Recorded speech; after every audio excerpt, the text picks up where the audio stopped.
looks like. This is what democracy looks like. This is what democracy looks like.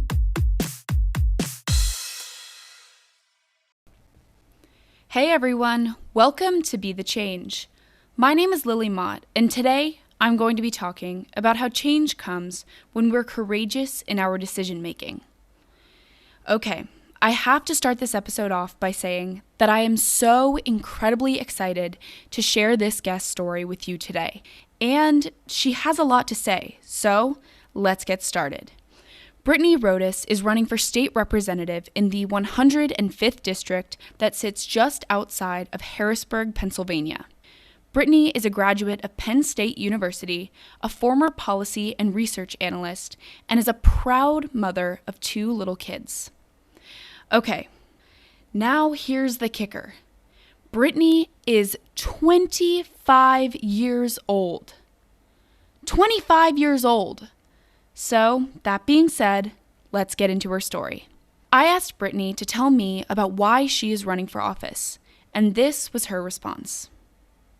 I decided to run for office after my dad died last year because he was denied Medicaid over $7.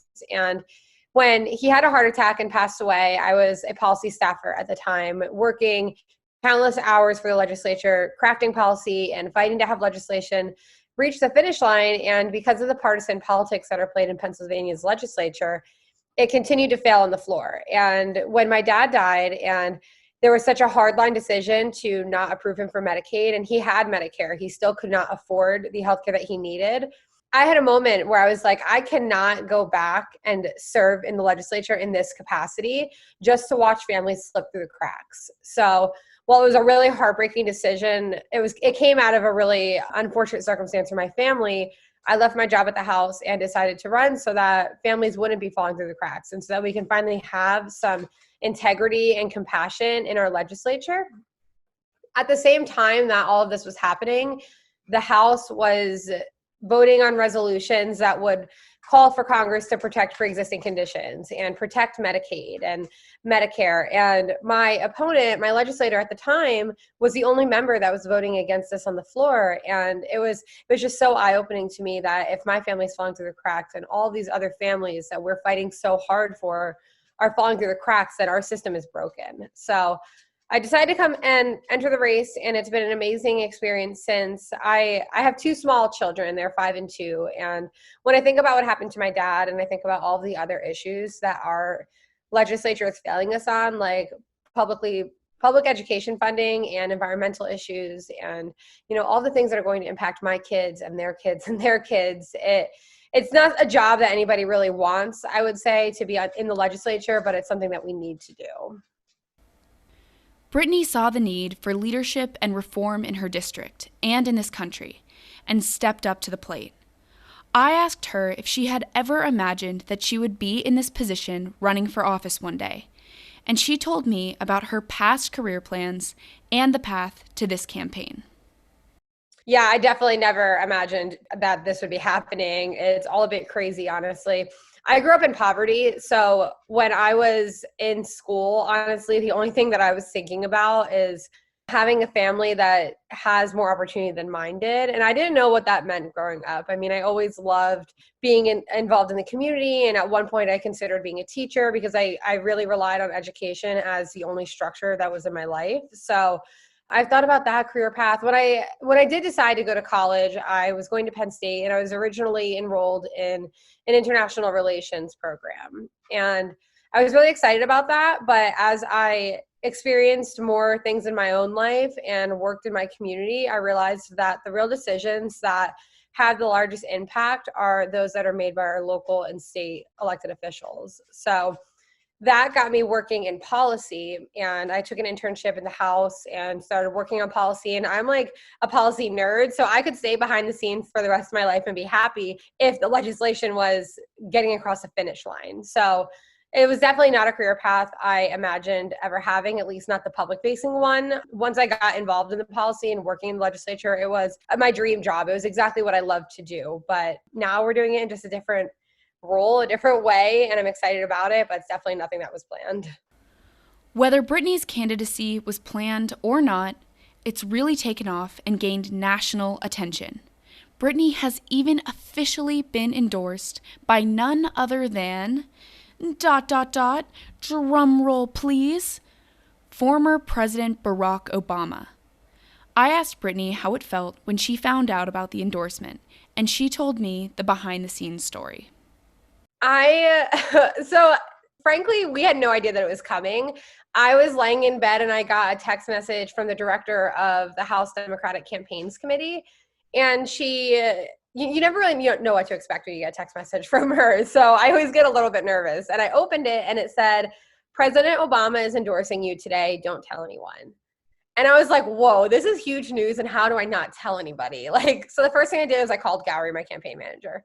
And I was like, we're being endorsed by President Obama. I teared up. I got so emotional and I called my husband and went on this 10-minute diatribe about do you remember when I was knocking doors for this man? Now he endorsed me and they said that I'm just this 25-year-old girl could never do it. And here we are. So it was honestly the most empowering moment of this entire campaign and something that I never expected to happen, but I'm incredibly grateful for. So, as I mentioned before, Brittney is only 25 years old. And for some, that may raise red flags about whether or not she's experienced enough to hold an elected position. I asked Brittney, how do you respond when people criticize your lack of experience? And this is what she told me.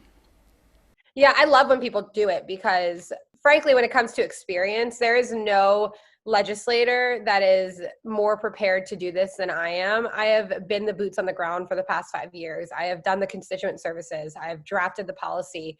I have whipped the votes. I have held the meetings. I did all of it. So legislatively, I can push back on that any day. It takes about 5 minutes of policy discussion or discussion about my experience for people to be like, we were wrong. You're right. You're ready for this. But then I also lean on my own personal experiences, right? So I grew up in poverty. I fought to have my chronically ill father covered by insurance. That in and of itself is a life-changing experience just to see the flaws in the system.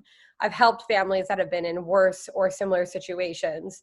I was a young mother who, thank God I had healthcare when I did, because if I had subpar healthcare, which a lot of us do have, I could have been sitting on thousands of dollars of debt from childbirth. And, I lean on those experiences, and I think that there's no perfect age to run for office. And the other part of it too is that if you look at the makeup of our legislature, it is primarily older adults, I'd say 45 and up. We have some young ones now coming in, which is great, but it's not reflective of our districts. It's not reflective of our Commonwealth. And it really puts us as young adults in a position where we don't have a voice in the legislature.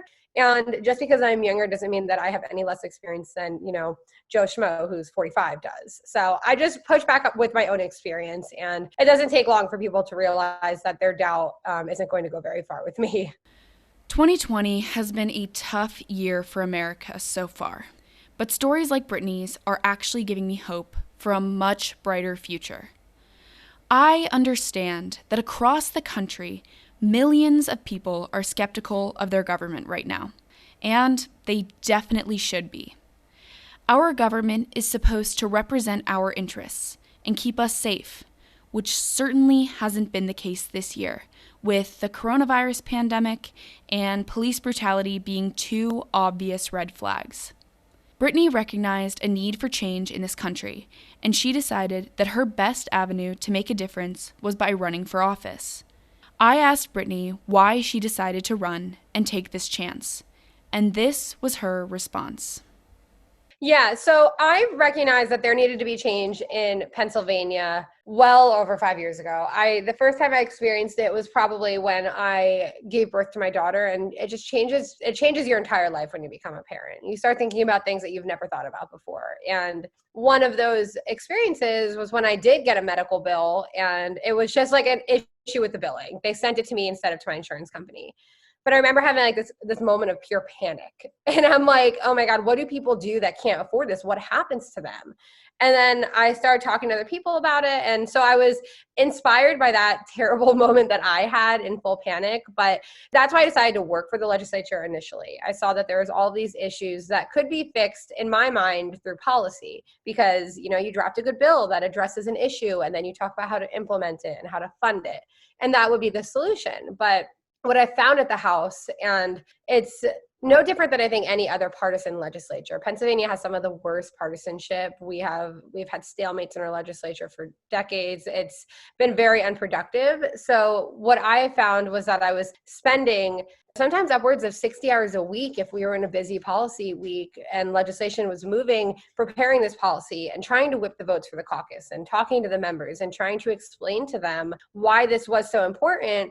And we'd talk to Democrats, we'd talk to Republicans, and a lot of times they'd be like, oh, but like, where are the stakeholders? Where does the insurance company fall on putting a cap on the price of insulin? Oh, they oppose. Okay, well, we can't do that. So I saw the inside, I don't want to use corruption, but the inside influence. And I realized that the reason that my dad ultimately died because he didn't have access to healthcare was because the special interests controlled the insurance market and control the medical market. And because of that, they put profit over people.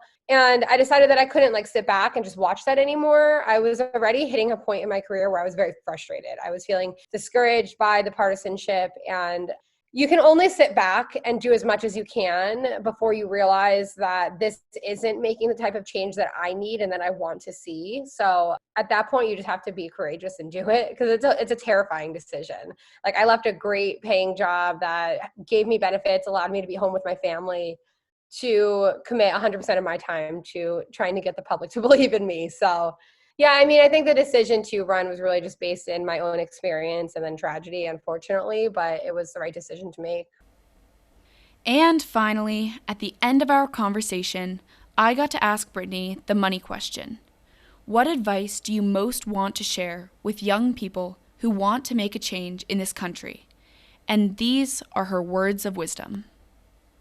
I love that question. I think the best piece of advice that I could share is to just be courageous in whatever decision you make. It doesn't always have to be running for office, right? It can be go speak at that rally, go lobby your local elected. And it's everything is scary. Once you're out of your comfort zone, it's scary, but you have to lean into the fear, because that's the only way that you're going to be able to make real change. And the other piece of advice that I always give young people that want to get involved, or young people that want a bright future, but they're not sure how to get there, is to give yourself grace, because these decisions don't come overnight and it takes a lot of work to get where you want it to be. And we have to work 2 times, 3 times, sometimes even 5 times as hard as the older people and as the men and, the wealthy people to get where we want to go. So just have grace with yourself that you're not always going to make the best decision, and be courageous in that decision making. I absolutely loved this advice. Take the chance, work hard, and give yourself grace. It's absolutely normal to be uncomfortable or nervous. But if you know that what you are saying or doing or pursuing is what's right, then you have to find that courage and keep going. Change isn't easy, and it doesn't come when we stay comfortable. The first step is taking the chance, and the second step is staying confident, because change comes when we're courageous in our decision making. Thank you so much for listening to this episode, and you can connect with Brittney Rodas on Instagram and Twitter at RodasForPA, and on Facebook at RodasForPA105. For more information or to support Brittney's campaign, check out her website, which is linked in the description of this episode. If you want to talk about anything I mentioned, please reach out to me by email at lily@bethechangepodcast.org or on Instagram at Be the Change Podcast. Tune in for my next episode, but until then, be the change you wish to see in the world. Bye, guys.